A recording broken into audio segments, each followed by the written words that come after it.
హల్లెలూయా. నలుగురి దినాలు దేవుని సన్నిధిలో ప్రారంభించబడడానికి ఈ రీతిగా దేవుని నామాన్ని ఘనపరచడానికి దేవుడు మనకు అనుగ్రహించిన చక్కటి ఆధిక్యత. ఇటు సమయాన్ని క్షణాన్ని చూడడం వారి లోకంలో చాలా మంది ఉంటూ ఉన్నారు. ఈ 40 దినాలు ఖచ్చితంగా ఏదో ఒక ప్రణాళికతోనైతే ప్రారంభించుంటారు.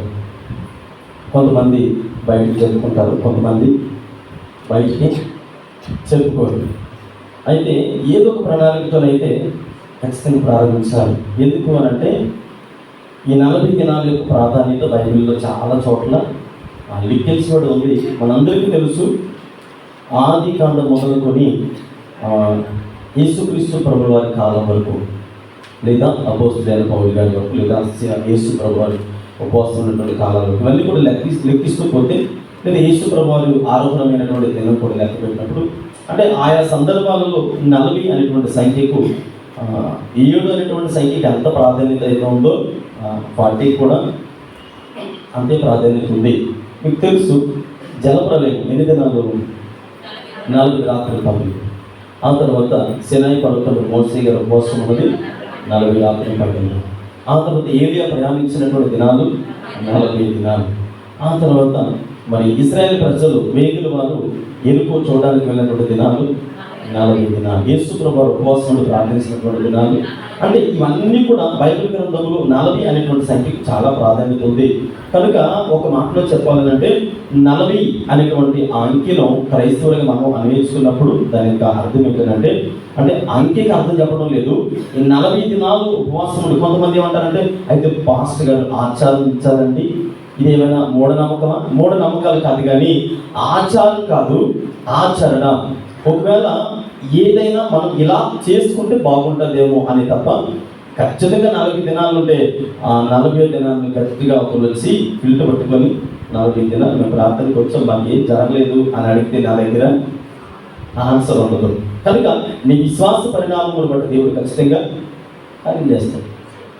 చేయించడానికి పాస్టర్ గారు దేవుడు కాదు, ఈయన ఒక సూచన అంతే. ఒక వాడ ప్రయాణించడానికి ఎలాగైతే ఏం కావాలి, తెరచాపు కావాలో, దిక్సూచిక కావాలో, సేవకుడు అనేవాడు ఖచ్చితంగా ఒక దిక్సూచిక. ఇలా చేస్తే మన ఆధ్యాత్మిక జీవితాలు బలపడతాయి, ఇలా ఉంటే ఖచ్చితంగా మనము ఆధ్యాత్మికంగా స్థిరపడతాం అని సేవకుడు తెలియజేస్తాడు. అలా తెలియజేసినప్పుడు దానికి 10 రెట్లు విశ్వాసంతో మనం కనిపెట్టినప్పుడు, కొన్నిసార్లు చూడండి, యేసుప్రభు వారు అన్నారు, కొంతమందిని చూసినప్పుడు, అమ్మా ఇలాంటి విశ్వాసం నేను ఎక్కడ, ఇశ్రాయేలు ప్రజలలో కూడా ఇలాంటి విశ్వాసంలో నేను చూడలేదు, ఎక్కడ మనకి ఎంత విశ్వాసం, నేను చెప్పింది ఎంతే, కానీ నువ్వు గోరంతా చెబితే కొండంతా చేశావు. కానీ నీ విశ్వాసం గొప్పది, నీ విశ్వాసం బట్టి దేవుడు కార్యం చేయబోతూ ఉన్నాడు. ఇక్కడ ఉన్న మనందరి జీవితాలలో దేవుడు కార్యం చేయాలి అని అంటే, ఈరోజు ఇవ్వబడిన టైటిల్ ఒకటి ఉంది. ఏంటంటే టైటిల్, ఈ అవకాశం మరణం అంటే ఈ అవకాశం నీ కోసమే అని అంటే, ఎవరికి వారుగా వ్యక్తిగతంగా అన్వేషిస్తున్నప్పుడు ఈ అవకాశం నా కోసమే అని నేను అనుకున్నాను అనుకోండి, ఖచ్చితంగా ఒకటే పోస్టు, ఒక పోస్టే 10,000 మంది పోటీ చేస్తారు అనుకోండి, ఎవరికి వాళ్ళు ఏమనుకుంటారు, ఖచ్చితంగా ఇది మాత్రం నాదే అనుకుంటారు. అలా ఎప్పుడైతే మనం యుద్ధ రంగంలో అడుగు పెడతామో ఖచ్చితంగా దేవుడు నీకు విజయాన్ని ఇవ్వబోతూ ఉన్నాడు. అట్టి విశ్వాసముతో ఈరోజు ప్రారంభించండి. ఇది ఆచారం కాదు, సాంప్రదాయాలు కాదు, లేదంటే వేరే వేరే తలంపులు కాదు, కానీ విశ్వాస సహితమైనటువంటి ప్రార్థన రోగిని ఎలా స్వస్థపరచును, విశ్వాస సహితమైనటువంటి ప్రార్థన నీ జీవితాన్ని కూడా కట్టబోతూ ఉంది. అంత విశ్వాసంతో దేవుని సన్నిధిలో మీరు ఉండాలని దేవుని సేవకుడిగా హృదయపూర్వకంగా కోరుకుంటూ ఉన్నాను. చూడండి, చదవడం కూడా లేఖన భాగం హెబ్రీయులకు రాసినటువంటి పత్రిక 9వ అధ్యాయము 7వ వచనంలో ఒక మాట మనం చదువుకుంటే, అక్కడ అపోస్తలుడైన పౌలు గారు ఇలా మాట్లాడుతూ ఉన్నారు. హెబ్రీయులకు రాసిన పత్రిక, సంవత్సరమునకు ఒక్కసారి మాత్రమే ప్రధాన యాజకుడు ఒక్కడే ఏ పట్టుకొని, రక్తము చేత పట్టుకొని ఎక్కడికండి, రెండవ గుడారము. ఎన్ని గుడారాలు ఉన్నాయి అసలు? ఎన్ని ఉన్నాయి? ప్రత్యక్ష గుడారంలో 3 భాగాలు ఉన్నాయి. 3 భాగాలు. మొదటి భాగము ఆవరణము, రెండవది పరిశుద్ధ స్థలము, అతి పరిశుద్ధ స్థలములు సంవత్సరానికి ప్రధాన యాజకుడు మాత్రమే అర్హుడు. ఎందుకు ప్రధాన యాజకుడు సంవత్సరానికి ఒకసారి వెళ్ళాలి అంటే ప్రజలందరూ యొక్క పాపభరితమైనటువంటి ఆ పరిస్థితులు, అయ్యా ఇదిగో ఈ సంవత్సరం అంతా కూడా మా బ్రతుకులలో మేము పడిపోయాం, మా బ్రతుకులలో మేము దిగజారిపోయాం. చూడండి, చాలా మంది ఏమంటారంటే ఏమంటే పాత నిబంధన కాలం ఇంకా పాటిస్తూ ఉన్నారు. యేసుప్రభువు వచ్చిన తర్వాత ధర్మశాస్త్రాన్ని కొట్టేశారు కదా, ఎందుకు ధర్మశాస్త్రాన్ని మీరు ఇంకా పాటిస్తూ ఉన్నారంటే యేసుప్రభువు స్వయంగా చెప్పారు. ఏమన్నారంటే నేను ధర్మశాస్త్రాన్ని కొట్టివేయడానికి రాలేదు కానీ దాన్ని నెరవేర్చడానికి వచ్చాను. ఎందుకు ధర్మశాస్త్రం మనం బేస్ అవ్వాలి? గతించిన కొన్ని దినాల క్రితం అనుకుంటాను, మేబీ శుక్రవారం అనుకుంటాను, గుర్తులేదు, శుక్రవారం ఈ మధ్య కాలంలోనే చెప్పినట్టు గుర్తు నాకు. అపోస్తులైనటువంటి పౌలు గారు ఏం చేశారంటే ధర్మశాస్త్రాన్ని బాగా చదివాడు. నెక్స్ట్ లాస్ట్ ఫ్రైడే ధర్మశాస్త్రాన్ని బాగా చదివాడు, రాజ్యాంగాన్ని అవపోసన పెట్టాడు. అంటే ఎక్కడ ఎలా మాట్లాడాలో, స్వార్థను ప్రకటించాలంటే ఏ అధికారం పొందుకోవాలో అన్నీ నేర్చుకున్నాడు. అంటే ధర్మశాస్త్రాలను చదవకుండా కొత్త నిబంధన కాలంలో 14 పత్రికలు పౌలు గారు, మీరు 14 పత్రికలు చదవండి. ఇప్పుడు మనం చదివే ఎబ్రిల్కి రాసిన పత్రిక కూడా పౌలు గారు రాసిందే. అలాంటి గ్రాంధికం అంటే అంత వర్ణనాతీతమైనటువంటి పదాలు రాయగలిగేటువంటి సత్తా కలిగినటువంటి దైవజనుడు ఎవరు అని అంటే అపోస్తలుడైన పౌలు గారి. ఎలా రాయగలిగాడు అంత చక్కటి వర్ణనతో? పాత నిబంధన కాలంలో పౌలు గారు లేరు కదా, ఉన్నారా పౌలు గారు? లేదు. మరి లేనటువంటి పౌలుకి ధర్మశాస్త్రంలో ఉండేటువంటి విషయాలు ఎవరు చెప్పారు? సంవత్సరానికి ఒక్కసారి మాత్రమే ప్రధాన యాజకుడు ఆ 2వ గుడారంలో ప్రవేశించాలని ఎవరైనా బోధించారా? ఎక్కడ నేర్చుకున్నాడంటే గమలేలు పాదాల దగ్గర విద్యను అభ్యసిస్తూ విద్యను నేర్చుకుంటూ వారి దగ్గర ధర్మశాస్త్రాన్ని జాగ్రత్తగా చదువుకున్నాడు. ఈరోజు మన జీవితాలలో వాక్యములో వెనకబడ్డానికి గల కారణము ప్రతి ఒక్కరు కూడా వయసుతో పాటుగా వాక్యానుసారమైన అనుభవం చాలా ప్రాముఖ్యమైనది. విన్న వాక్యాలే కావచ్చు, కానీ విన్న వాక్యం వేరు, అన్వయించుకున్న వాక్యము వేరు. ఎందుకు అని అంటే పౌలు గారు అంత దృఢంగా నిలబడడానికి గల కారణం ధర్మశాస్త్రాన్ని జాగ్రత్తగా చదివాడు. ఇప్పుడు ధర్మశాస్త్రాన్ని మనం నేర్చుకుంటున్నప్పుడు పాత నిబంధన కాలంలో ప్రత్యక్ష గుడారంలో ఉండేటువంటి ఆ 2వ గుడారంలో ప్రధాన యాజకులు ప్రవేశించాలంటే అర్హత ఉండాలి. ఆయన మొట్టమొదటి అర్హత సంపాదించుకోవాలి. ఇప్పుడు ప్రజల యొక్క పాపముల నిమిత్తమై దేవుని సన్నిధిలో ప్రవేశించినప్పుడు ఈ రక్తాన్ని తీసుకొని వెళ్ళి ఆ బలిపీఠం దగ్గర ప్రోక్షణ జరిగించాలి. చూడండి, ఇక్కడ అంటే ప్రోక్షణ జరిగించాలంటే సంవత్సరానికి ఒక్కసారి మాత్రమే. మీకు ఒక మాట అడుగుతాను, కోరహు మోషే మీద అహరోను మీద తిరుగుబాటు చేయడానికి గల కారణం ఏంటి? మళ్ళీ అడుగుతున్నాను, సింపుల్ క్వశ్చన్. కోరహు మోషే మీద అహరోను మీద తిరుగుబాటు చేయడానికి గల రీజన్, కారణం ఏంటి? ఆయన ఆస్తి ఏమని అడిగాడా? యాజకత్వాన్ని అడిగాడు. ఏమయ్యా మీరు మాత్రమే చేయాలా, మెవరులు కాదా అని అంటే ఆయన సంవత్సరానికి ఒక్కడే వెళ్ళాలి. ఇక్కడ చాలా మంది ఉన్నారు కదా, ఒక్కడు మాత్రమే ప్రధాన యాజకుడు మాత్రమే ప్రవేశించాలి కదా. అది కూడా ఎవరు ప్రవేశించాలి? దేవుడు ఏర్పాటు చేసుకున్నవాడు మాత్రమే ప్రవేశించాలి. అలా కాదు అని ఎవరు ప్రవేశించినా అక్కడ భయంకరమైనటువంటి వాతావరణం చూడవలసి వస్తుంది.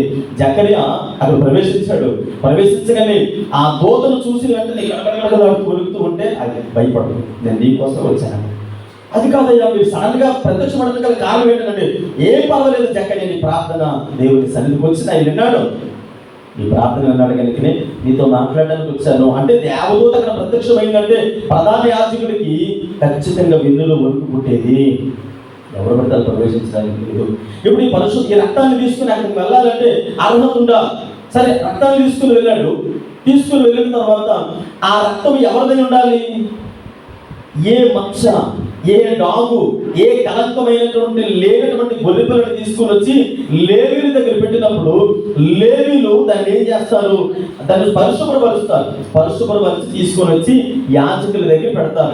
యాజకుల దగ్గర పెట్టగానే యాజకుడు ఏం చేస్తాడంటే, అయ్యా నువ్వు రా అని చెప్పేసి ఆ వ్యక్తిని నిలబెట్టి గొర్రెపిల్ల తల మీద నువ్వు చేతులు పెట్టు అంటాడు.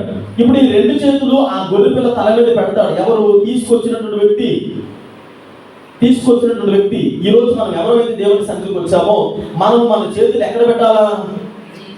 గొర్రె పిల్ల మీద చేతులు పెట్టి, అయ్యా ఈ 2 చేతులు పైకెత్తడానికి కానీ, ఈ 2 చేతులు ఇలా నిష్ప్రయోజనంగా విడిచిపెట్టడానికి గల కారణం ఏంటంటే, అయ్యా నేను నిస్సహాయుడిని, ఏ విధమైన సహాయం లేదు, నేను ఎవరి మీద ఆధారపడటం లేదు, అయ్యా నీ మీద తప్ప ఎవరి మీద ఆధారపడలేదు, అయ్యి నువ్వు తప్ప నా పాపాలు ఎవరు కడగలేరయ్యా అని ఆ గొర్రె పిల్లని ఎప్పుడైతే మనం 2 చేతులు ఇలా పెట్టామో అప్పుడు యాజకులు ఏం చేస్తాడంటే ప్రార్థన చేస్తాడు.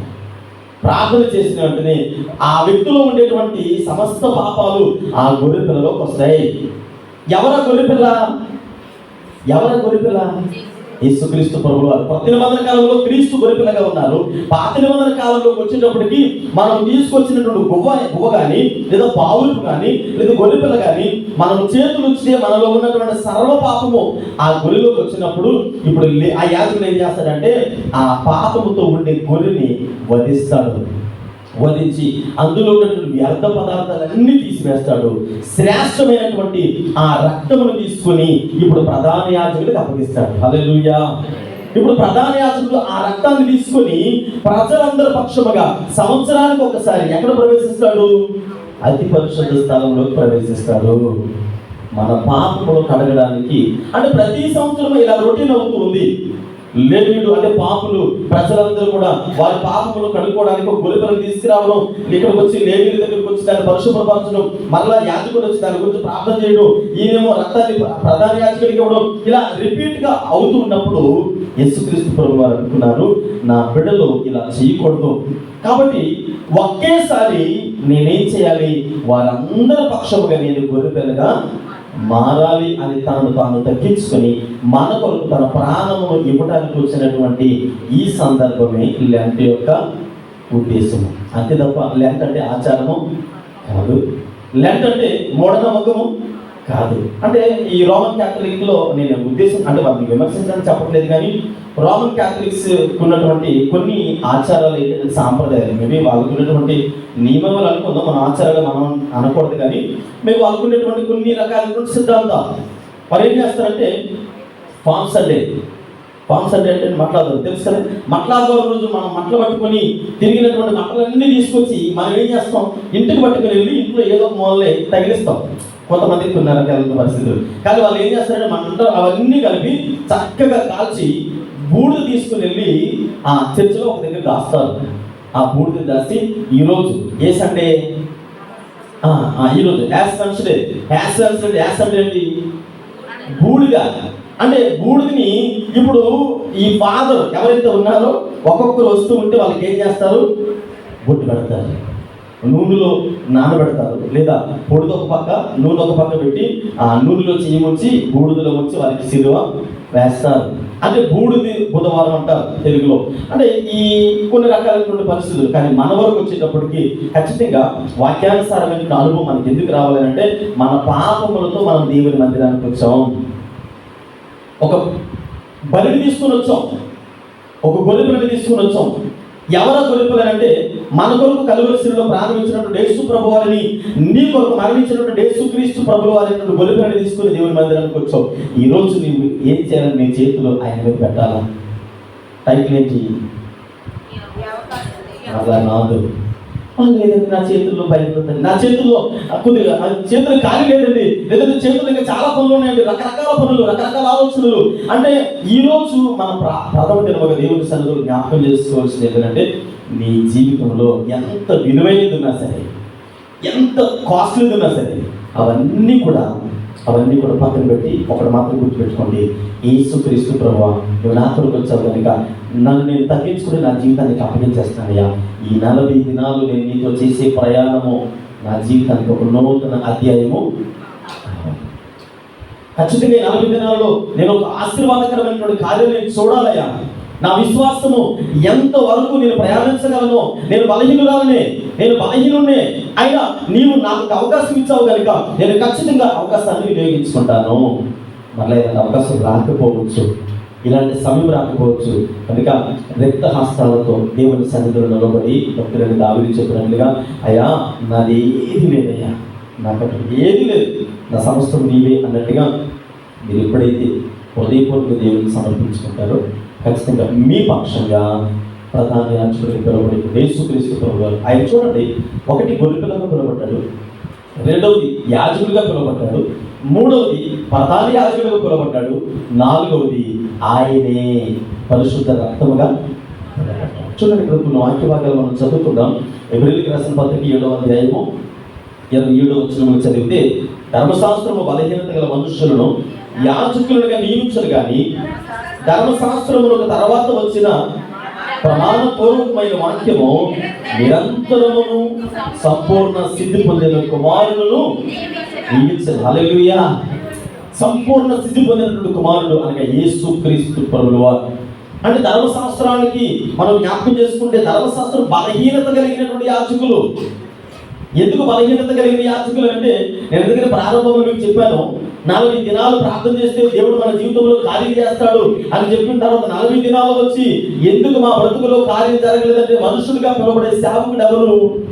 బలహీనుడు. మాటలో, చూపులో, నడవడికలో, ప్రవర్తనలో ఏ విషయంలోనైనా సేవకుడుగా పిలువబడే మనుషుడు అనేవాడు బలహీనుడు. దేవుడు కాదు కదా. పాస్టర్ గారు దేవుడా? ఏమండి, ఆఫ్టర్ మనిషి ఆయన ఒక బలహీనత కలిగినటువంటి మనిషి. అందుకని ధర్మశాస్త్రము బలహీనత కలిగినటువంటి మనుషులను నియమించింది. ధర్మశాస్త్రమునకు తర్వాత వచ్చినటువంటి వ్యక్తి ఎవరంటే యేసుక్రీస్తు ప్రభువారు. ఆయనలో బలహీనతలు లేవు. ఆయన సంపూర్ణ సిద్ధి పొందినటువంటి కుమారుడిగా నియమింపబడి ఉన్నాడని మనం జ్ఞాపకం చేసుకుంటూ ఉన్నాం. అందుకనే మనం జ్ఞాపకం చేసుకునేటువంటి సందర్భం ఏంటంటే, అయ్యా ఖచ్చితంగా ఈ అవకాశము నీకోసమే అని అంటూ ఉంటే ఎవరికి వారిగా స్వీకరిస్తారు. అవునవా, ఈ అవకాశము నా కోసమే, ఈ అవకాశం నా కోసమే అని ఖచ్చితంగా మనం స్వీకరించినప్పుడు దేవుడు ఉన్నతమైనటువంటి కార్యాలు ఖచ్చితంగా ఈ 40 దినాలు ప్రార్థనాపూర్వకంగా ప్రారంభించండి. అత్యాసక్తితో ప్రారంభించండి. ఎవరో చూస్తారనో, ఒకవేళ ఎవరైనా మనం అనుకుంటారేమో, ఎవరి గురించి పట్టించుకోవద్దండి. ఒకటి మాత్రం గుర్తుపెట్టుకోండి, నీ కుటుంబం కట్టబడాలంటే, నీ పిల్లల భవిష్యత్తు బాగుంటుంది, నీ జీవితం ముఖ్యంగా. ఎవరు పడిపోతే చాలామంది నవ్వుతారండి, బాగుపడినా నవ్వుతారండి. కానీ అటు ఇటు కాకుండా మధ్యలో ఉండిపోతే మాత్రం ఎవరు సహాయము చేయరు. కానీ దేవుడు ఏమంటాడు తెలుసా? ఈ అవకాశం నీ దగ్గర తీసుకొచ్చాడు ఆయన. ఎంతమంది అవకాశాన్ని పాడు చేసుకున్నారో సింపుల్గా మీకు ఉదాహరణ తెలియజేసి ముందుకు వెళతాం. ఏమండి, గత కొద్ది దినాలుగా నేను మీకు రిపీటెడ్గా జ్ఞాపకం చేసేటువంటి సందర్భాలే ఒక్కసారి విపులంగా గుర్తు చేస్తాను. ఆదాము అవ్వలకు దేవుడు అవకాశం ఇచ్చాడు, ఇవ్వలేదా? ఎందుకు అవకాశం ఇచ్చాడు? మీరు ఫ్రీగా ఉండండి అని దేవుడు అవకాశం ఇస్తే వాళ్ళు చేతుల పాడు చేసుకున్నారు. ఆ తర్వాత ఆ నెక్స్ట్ తరానికి వచ్చేటప్పటికి దేవుడు సౌలుకి అవకాశం ఇచ్చాడు, ఆయన కూడా పాడు చేసుకున్నాడు. ఆ తర్వాత మీరు చూడండి, సొలొమోను, దావీదు గర్భాన్ని పుట్టినటువంటి సొలొమోను, ఆయనకి దేవుడు అవకాశం ఇచ్చాడు. 40 సంవత్సరాలు నిలబడినప్పటికీ, భక్తి పరులుగా ఉన్నప్పటికీ, అనేక గ్రంథాలు రాసినప్పటికీ తను కూడా దాన్ని వినియోగించుకోలేకపోయాడు, పాడు చేసుకున్నాడు.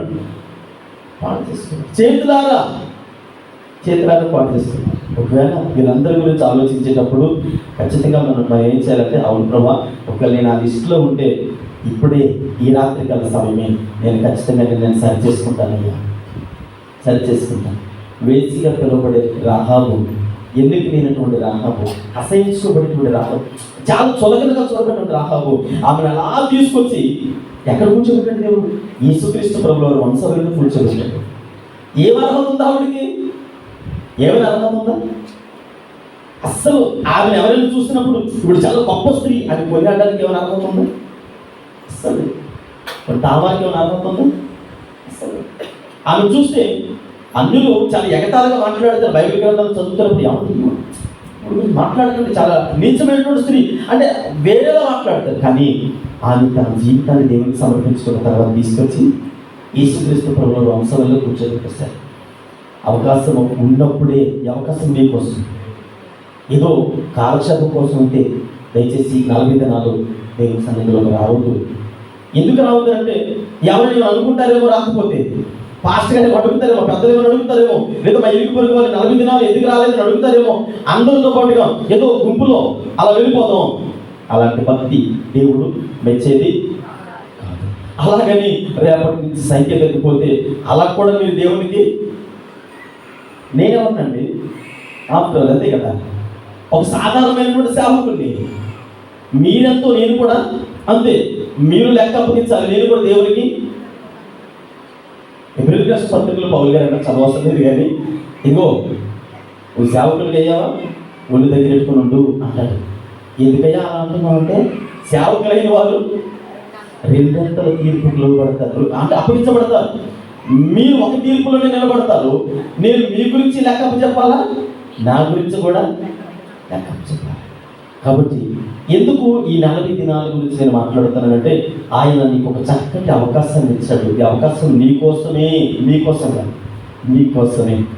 ఎవరి ఇండివిజువల్గా స్వతహాగా, అయ్యా ఇది నా కోసమేనయ్యా, ఈ 40 దినాలలో ఖచ్చితంగా నేను ఒక నూతన అధ్యాయం నా జీవితంలో ప్రారంభించాలి. చూడండి, ఇక్కడ మనం జ్ఞాపకం చేసుకుంటే ఆయన అంటాడు, లేవికాండం 5వ అధ్యాయం 18వ వచనం చదవండి. లేవికాండం 5వ అధ్యాయము 18వ వచనంలో, కావున నీవు ఏర్పరిచిన వేల చొప్పున మందులో నుండి నిర్దోషమైన పొట్టేలును అపరాధ పరిహారార్థ బలిగా అతడు యాజకుని యొద్దకు తీసుకుని రావలెను. అతడు తెలియకే పొరపాటున చేసిన తప్పును గురించి యాజకుడు అతని నిమిత్తము ప్రాయశ్చిత్తము చేయగా అతనికి క్షమాపణ కలిగి. సేవకుడిగా మాకున్న బాధ ఏంటంటే, మీరు తెలిసి చేసిన తెలియచేసి, అక్కడ ఒక మాట అంటారన్నా, తెలియక పొరపాటు. ఖచ్చితంగా మన బ్రతుకులో ఎప్పుడూ పెర్ఫెక్ట్ కాదు. రోమిలకు రాసిన బ్రతుకులు అంటాడు కదా, అయ్యా ఏ భేదము లేదు, అందరూ ఉద్యోగాలు చేసి శాలరీలు తీసుకున్న వాళ్ళే, అందరూ ఉద్యోగాలు చేసి శాలరీ తీసుకున్న వాళ్ళే, కాబట్టి ఏ భేదము లేదు, మనం రావాల్సినటువంటి శాలరీకి వడ్డీ అక్కడ ఉంది. కాబట్టి చాలా జాగ్రత్తగా ఉండాలి. దేవుడికి సేవకుడిగా మీ గురించి మా ప్రయాస, మాకున్నటువంటి తపన, మాకున్నటువంటి ఆశ ఏంటంటే, తెలిసి చేసిన పొరపాటు చేసిన ఈరోజు దేవుడికి ఒక అవకాశాన్ని ఇచ్చాడు. దేవుడి మందిరానికి వచ్చినప్పుడు యాజకుడు ముందుకు తీసుకుని వచ్చిన ఆ గొర్రెపిల్ల, ఏ గొర్రెపిల్ల అయితే నీ జీవితంలో, ఏ గొర్రెపిల్ల కొంతమందికి అబద్ధాలనే గొర్రెపిల్ల. అంటే గొర్రెపిల్ల అబద్ధాలు ఆడుతుందంటే సర్వ పాపం, అంటే మానవాల పాపానికి బలి అయితే ఎవరు? సర్వపాపం అంటే మీకు తెలుసు, అన్ని రకాలు, వ్యభిచారము, దొంగతనము, అబద్ధము, మోసము, రకరకాల పరిస్థితులు, ఇవన్నీ కూడా ఎవరి మీద వేస్తారు? యేసు ప్రభు మీద వేస్తారు. ఆయనే గొర్రెపిల్ల కనుక ఈరోజు నువ్వు చేసిన ప్రతి పొరపాటు దేవుని సన్నిధిలోకి వచ్చావు కనుక ఆయన ఇది నా బలహీనత, నా భార్యకి తెలియదు, నా భర్తకి తెలియదు, నా పిల్లలకు తెలియదు, నా స్నేహితులకు తెలియదు, నా తోటి విశ్వాసులకు తెలియదు, మీకు తెలిసి కనుక నేను హృదయపూర్వకంగా చెబుతున్నాను కనుక నా పాపను గొర్రెపిల్లగా పిలువబడి మీ మీద మోపుతూ ఉన్నాను. ఖచ్చితంగా నాలో ఉన్న పాపమును తొలగించి అయ్యా నాకు ఒక నూతన ఆశీర్వాదం ఇవ్వండి. నా పక్షంగా ఈ 40 దినాలు ప్రభా మీ సన్నిధిలో నేను ప్రార్థిస్తూ ఉండగా నాకు ప్రభా నా జీవితాన్ని నూతన పరచండి ఎవరైతే హృదయపూర్వకంగా చెబుతారో దేవుడు ఖచ్చితంగా వారి జీవితాలను ఆశీర్వదించడానికి సిద్ధపాటు కలిగి ఉండడం దేవుడి సేవకుడిగా తెలియజేస్తున్నాడు. చూడండి, ఇక్కడ యెషయా గ్రంథం 59వ అధ్యాయము, యెషయా గ్రంథం 59వ అధ్యాయము 12వ వచనంలో చదివితే, 12వ వచనం నుండి 59వ వచనం చదివితే, అక్కడ మేము చేసిన తిరుగుబాటు క్రియలను నీ ఎదుట విస్తరించి ఉన్నవి, మా పాపములు మా మీద సాక్ష్యము పలుకుచున్నవి, మా తిరుగుబాటు క్రియలు మాకు కనబడుచున్నవి, మా దోషములు మాకు తెలిసే ఉన్నవి. తిరుగుబాటు చేయుటయు యెహోవాని విసర్జించుటయు మా దేవుని వెంబడింపక వెలుగదీయు బాధాకరమైన మాటలు వీరికి వ్యతిరేక్తమైన మాటలు వంచుటయు హృదయమును యోచించుకొని అసత్యపు మాటలు పలుకుటయు ఇవి మా వలన జరిగే కనుక దేవుని సన్నిధికి వచ్చినప్పుడు ఖచ్చితంగా చెప్పాలి. ఒక ఆయన అడిగాడు, ఎక్కడికి వెళ్ళావు అంటే, నేను అక్కడికి వెళ్ళాను, మీ దగ్గర ఉన్నాను కదా, ఊళ్ళ దగ్గర ఇట్టుకొని చెప్పుకోండి. నేను ఎక్కడికి వెళ్ళదు అంటే, మళ్ళీ అడిగాడు, ఎక్కడికి వెళ్ళావు అంటే, నేను ఎక్కడికి వెళ్ళదు, అక్కడ వెంకతలు. నువ్వు రథం వెంకతలు పరిగెత్తుకునేటప్పుడు నా మనసు నీతో కూడా రాలేక ఆయన ఒక ఆయన చెట్టు కూర్చున్నాడట. చెట్టు కూర్చుంటే వచ్చి దిగిరావేయాల్సిన పని ఉందండి. నేనేనా నీ సంగతి అంటే నాకు తెలుసు, నాకు నీ సంగతి అంటే, అయ్యా నా మనసులో నీకు ఎలా తెలుసు? ఇంకొక ఆయన ఒక చెట్టు కూర్చున్నాడట. వచ్చి నీతో మాట్లాడుతున్నానంటే నా గురించి మీకు ఎలా తెలుసు? ఇప్పుడు కాదు, నాకు చాలా రోజుల క్రితం. ఇప్పుడు నేను చెప్పినటువంటి 3 పేర్లు ఎవరెవరు? ఏలియా, తప్పులు చేసిన వారు గెహాజీ, జక్కయ్య, ఇంకొక ఆయన మేడు చెట్టుకు వచ్చిన ఆయన ఇప్పుడు మేడి చెట్టు ఎక్కిన ఆయన జక్కయ్య. పిలుపు నతాయేలు సంభాషణ అంటాడు, యేసుప్రభు నా గురించి ఎలా తెలుసు, కానీ నేను నాకు చెట్టు కింద కూర్చున్నప్పుడు నాతో మాట్లాడాడయ్యా అంటే మీరు అనుకుంటున్నారు నేను చేసింది ఎవరికి తెలియదు కదా. ఇక్కడ ఆయన ఏమంటాడంటే ఇవే కదా. ఏంటి ఇవే కదా అంటే, మన జీవితంలో దేవునికి ఆయాసకరమైన ప్రతి క్రియ, ప్రతి పని, అది ఏదైతే ఉందో దేవుని దగ్గరికి వచ్చినప్పుడు, అయ్యా ఇదిగో నా దోషభరితమైనటువంటి జీవితము, ఈరోజు నీ సన్నిధిలో విడిచిపెడుతూ ఉన్నాను, ఈరోజు ఇలా విడిచిపెట్టి మరలా పట్టుకుని వెళ్ళిపోవడానికి నేను రాలేదే దేవుని సన్నిధికి వచ్చాను కదా. ఏమండి, అపోస్తలుడైన పౌలు గారు మొట్టమొదటి పేరేంటి? సౌలు దమస్కు మార్గం వెళ్ళేటప్పుడు జరిగిన సందర్భం ఏం జరిగింది? అసలు ఏం జరిగింది? దేవుడు చక్కగా ఎత్తుకొని సంఖ్యను ముద్దాడా. ఏం చేశాడు? గుర్రం మీద వెళుతూ ఉంటే జాగ్రత్తగా కూర్చోబెట్టాడా? ఎందుకని? సౌలును కొట్టిన తర్వాత సౌలు కొన్ని దినాలు ఒక ఇంట్లో ఉన్నాడు. ఒక ఇంట్లో ఉంటే అక్కడ సౌలు యొక్క శరీర అవయవాల్లో దేవుని దెబ్బకు పాడైనటువంటి అవయవం ఏదని చెప్పండి. ఏమయ్యాయి? కూర్చుని పళ్ళు కనపడలేదు. ఎందుకయ్యంటే దేవుడు అన్నాడు, నేను బుద్ధి చెప్పవలసింది. కన్ను మిన్ను కాకుండా అంటారు కదా, కన్ను మిన్ను కావట్లేదండి, కళ్ళు మూసుకుని తిరుగుతుంది అంటారు కదా. అంటే సౌలు పాత జీవితంలో ఉన్నప్పుడు దేవుడు ఎవడు అనే స్థితికి వచ్చాడు. దేవుడిని లెక్క చేయలేదు.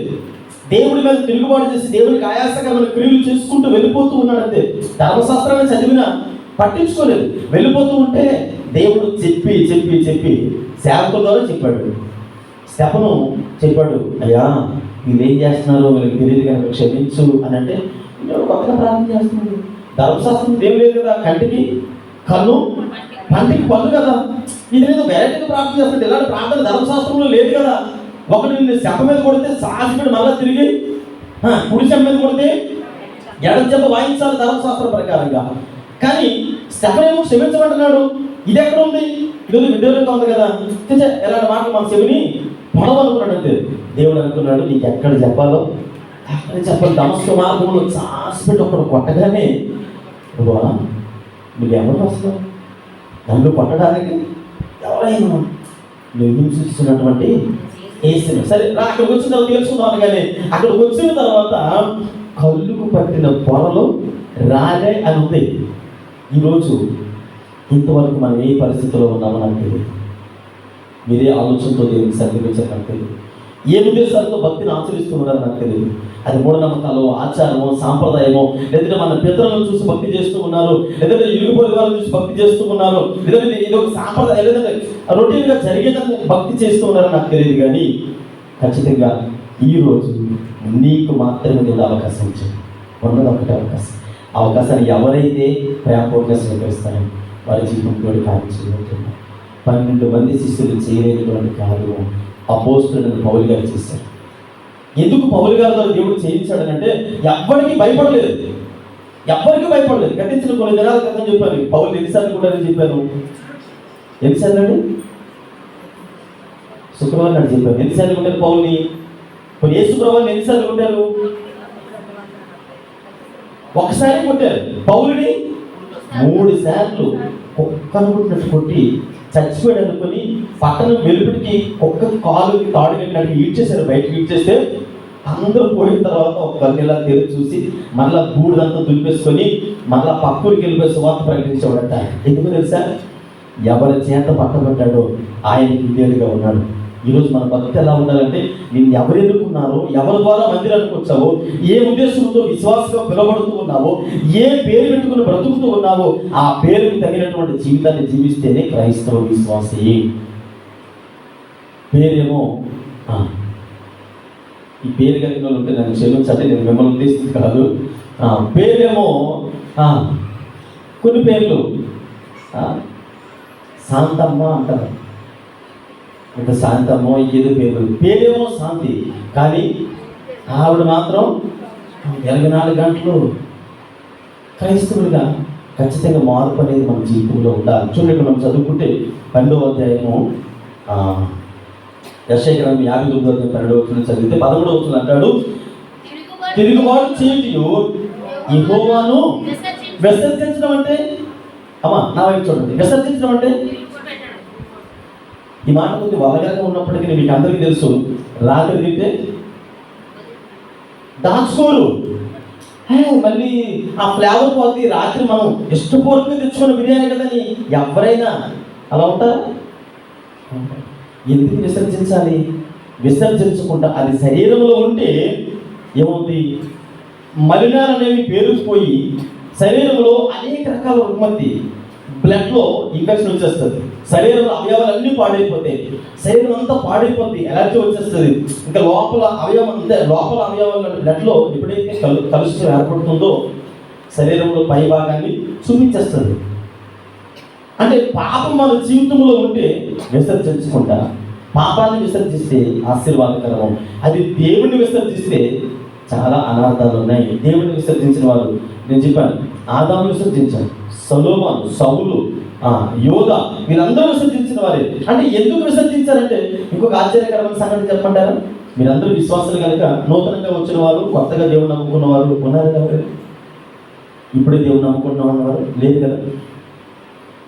మీరు అంటే చాలా ఎక్స్పీరియన్స్ విశ్వాసాలు కనుక మాట చెప్తున్నారు. బైబిల్ గ్రంథంలో ఒక దైవజనుడు ఉన్నాడు, ఆయన పేరు హిజ్కియా అంటారు.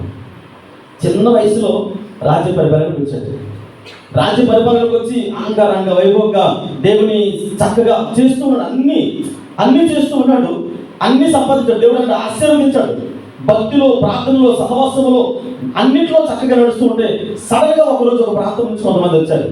ఏమండి, కొంతమంది వచ్చినప్పుడు ఆయన అనుకున్నాడు, రండి అన్నాడు. దేవుని పరిచర్యలో బలంగా నిలబడ్డాడు కనుక, దేవుని సన్నిధి విషయంలో కరెక్ట్గా నిలబడ్డాడు కనుక, ఇతను మొట్టమొదటిగా పరిచయం చేయవలసింది ఎవరిని పరిచయం చేయాలి? దేవుని పరిచయం చేయాలి. వచ్చిన అవకాశం, దేవుడు ఇచ్చిన అవకాశం.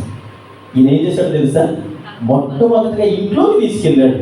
ఇదిగో ఈవిడ మా ఆవిడ, ఇది నా పిల్లలు, ఇది నా ఆస్తి, అదేమో అంటే ఈ డాక్యుమెంట్స్ అవన్నీ చూపించాడు. ఈరోజు మన భక్తి దిగజారిపోవడానికి కారణం ఏంటంటే, నీవు దేవునిలో ఎంత స్థిరపడ్డావో ఎవరినైనా అడిగామనుకోండి, అమ్మా నువ్వు వారానికి ఎన్ని రోజుల ఉపవాసం ఉంటావు, రోజుకి ఎన్ని అధ్యాయాలు చదువుతావు, రోజుకి ఎంత సమయం ప్రార్థన చేస్తావు, కరెక్ట్గా ప్రతిరోజు క్రమము తప్పకుండా ప్రార్థించేటువంటి అనుభవం ఎంతమందికి ఉంది అని అడిగామనుకోండి, పుట్టగొడుగులా చేతులు లెగిస్తాయి, గుంపుగా లేవు. రోజుకి ఎన్ని అధ్యాయాలు చదువుతూ ఉన్నారంటే పుట్టగొడుగులా లెగిస్తే క్రమంగా చదవరు, క్రమంగా చేతులు లేవు. ఎందుకంటే టైం లేదు. కానీ ఎవరైనా మీ ఇంటికి వచ్చినప్పుడు మీరు చూపించేటువంటి, మీరు చెప్పేటువంటి సాక్ష్యాన్ని ఎవరి గురించి చెప్తారు?